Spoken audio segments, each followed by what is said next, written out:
My name's Otis Samuels, and I played Dave's henchman. And I have to admit, I really enjoyed it.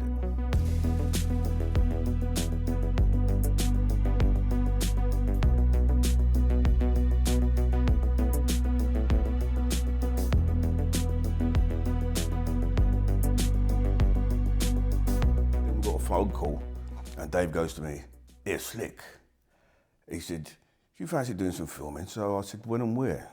So he said, "Sunday, tomorrow." Well, okay, no problem. Well, where is it? He said, "It's in Kent." So I thought, "Oh, I'll have some of that." So I jumped in a cab, went down there.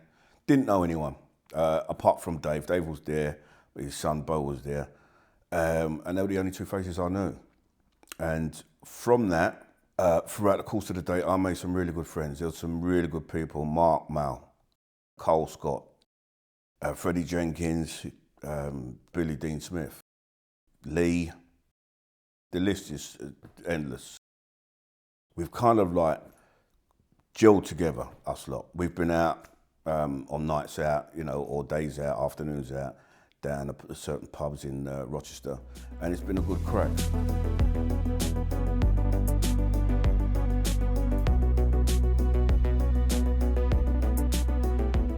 Dave Courtney, what a character.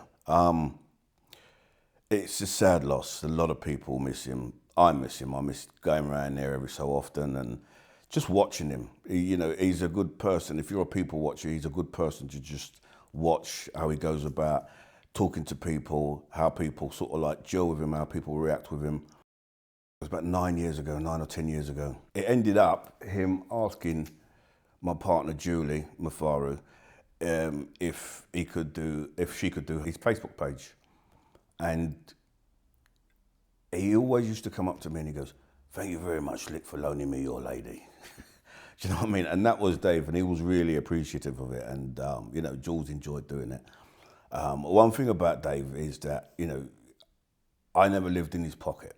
Dave, like there have been people that, "Oh, yeah, I'm going around Dave's and putting it up on Facebook." I never used to do that. Dave was a friend. So it wasn't a person I would show off to other people. And, he is missed by everybody, and it's a shame what he had to live through. He was in immense pain. So he had to do what he had to do. I'm Joe. I used to be young enough to do his bit, you know what I mean? Now I'm the old cunt going, whoa. But there's one thing I remember in one of the videos that he put out, and that was, "I'll do what I want." And that is my mantra now. I'll do what I want.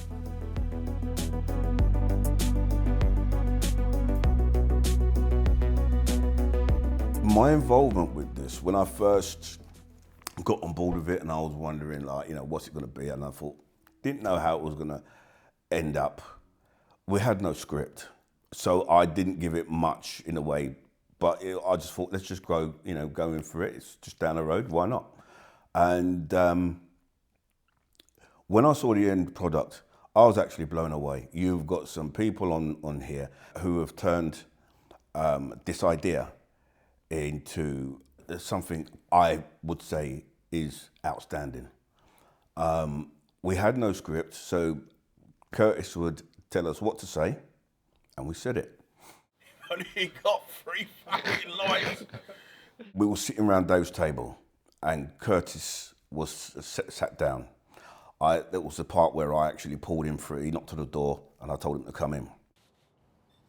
Follow me.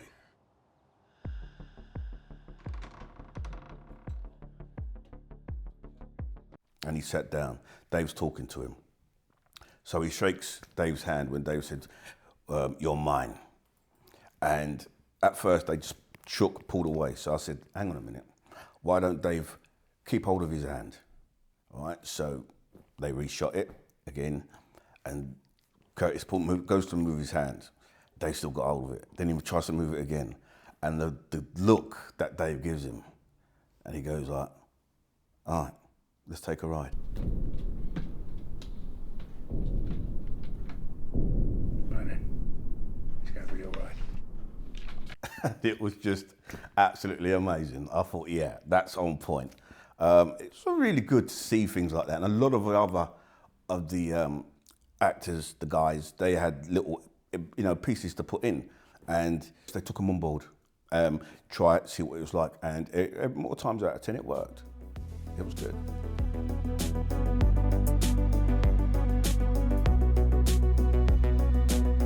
Some of the most memorable moments, right, was when I was first there and I turned up and the camera started rolling. Curtis turned around and said, right, I need you to be behind Dave all the time. So I thought, okay, got this, it's easy enough.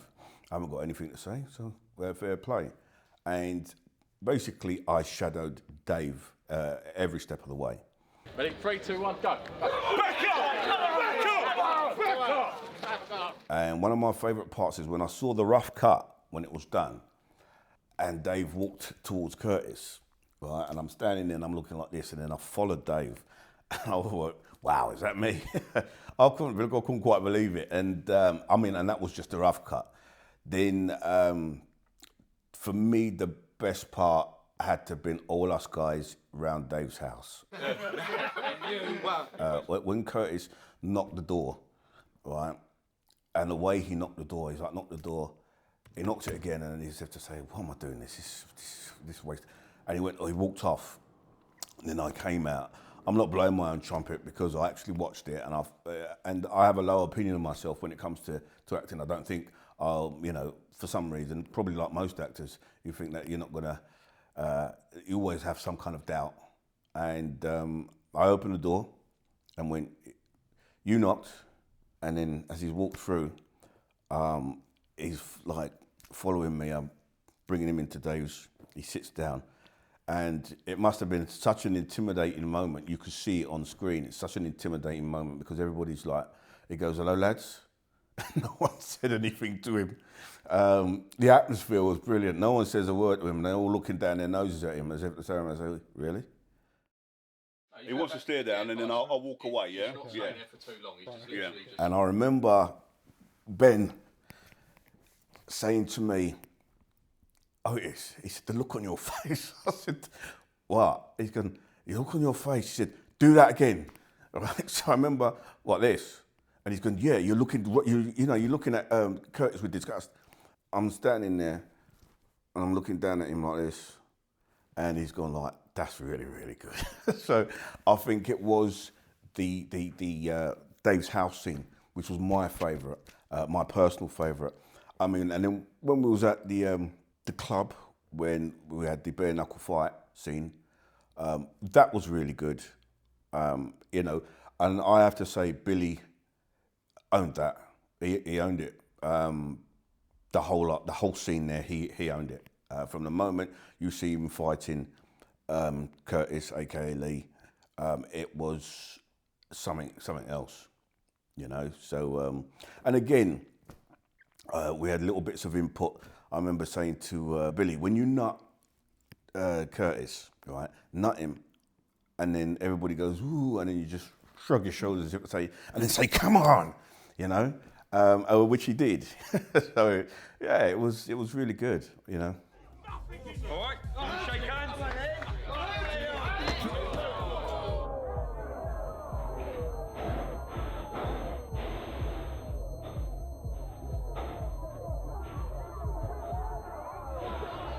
The Kickbox Club.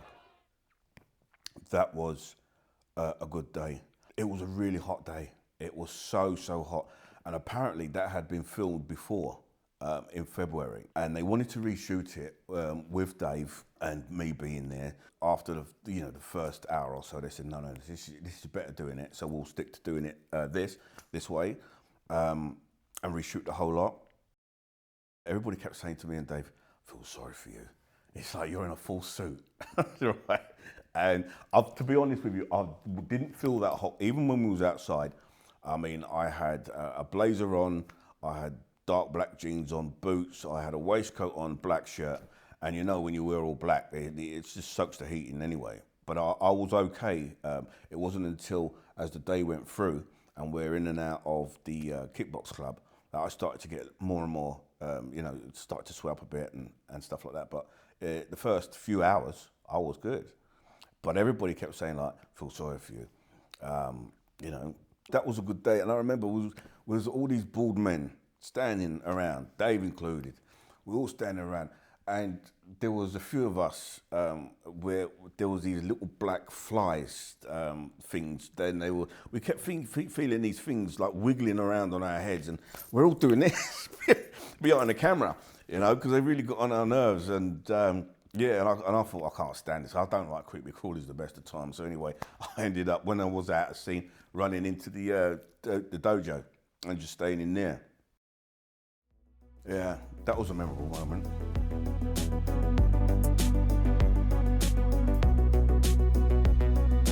I've been in other film projects. I'm involved with another one, which has taken a guy literally 12 or 13 years to put into play, which is his, you know, this is his baby. And whenever he gets funding or stuff like that, we'll do some more shooting. But when this film Fight or Flight came about, for me so far, it's the best thing I have done. Looking at it, looking how it's put together, looking how it's edited, it's by far, personally, as I'm saying, the other project I haven't finished yet, but I have seen snippets of it, and it is intense. It really is intense, which is good. And the guy knows who I'm talking about. He lives in Southend at the moment with his boy, and that's all I'll say about that at the moment. But this project here is by far, at the moment, as a finished film, short film, is 100% the best, and every person that's involved with this will turn around and say the same thing.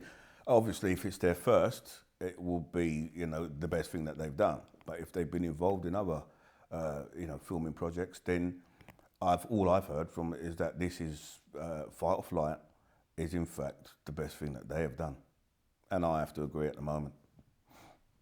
I've got no problem by saying that this is, and you lot that haven't seen it need to go on YouTube and watch it.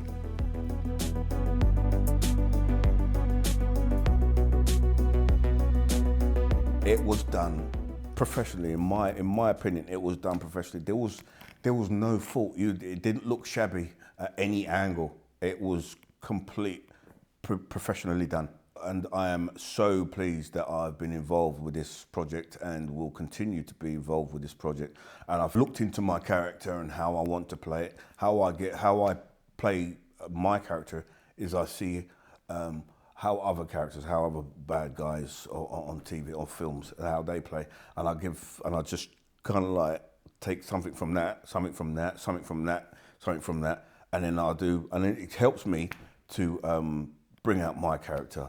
And of course, it's from people that I've known and how people I've known in the past behave.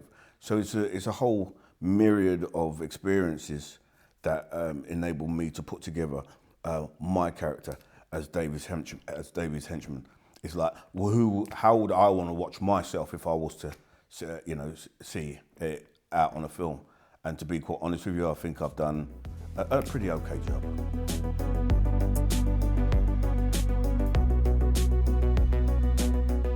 If there was a part 2, well, as you know, I've lost my employer.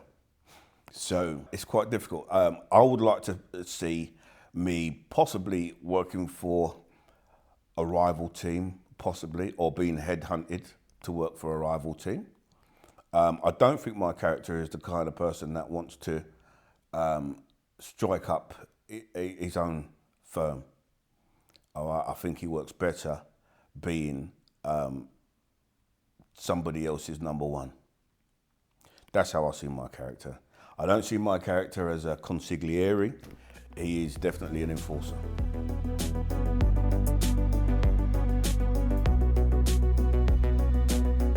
What's next? What's next is that I'm going to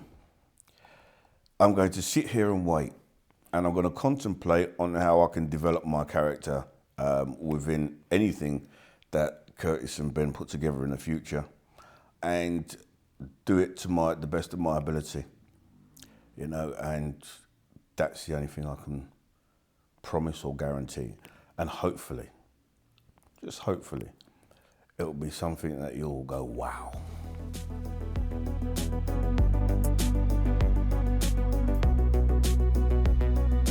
Final words. Listen, guys, all right, this goes out to the rest of the cast and the crew. I'm looking forward to working with you again.